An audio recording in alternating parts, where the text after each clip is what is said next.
Your car's water pump is one of the most critical components of the engine cooling system. But how can you tell when it's going bad?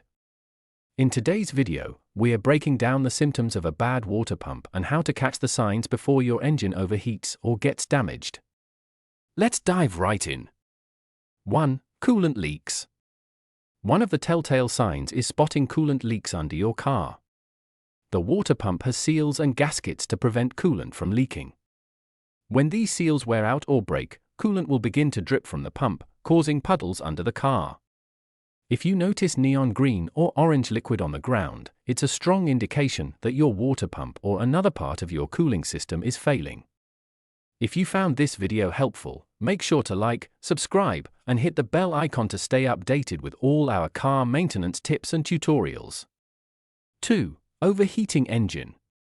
Another clear symptom of a bad water pump is engine overheating.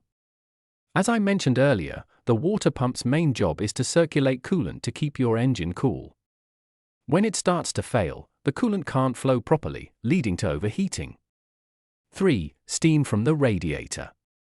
Seeing steam rising from your hood is never a good sign, but it's another indication that your water pump might be failing.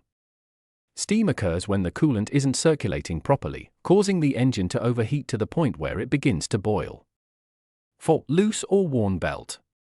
Sometimes, the water pump isn't the only thing failing. The serpentine belt that drives it could also be worn or loose. If the belt slips or gets damaged, the water pump won't operate efficiently. 5. Corrosion or rust. If you happen to be inspecting your water pump closely, another sign of failure is visible corrosion or rust on the pump itself.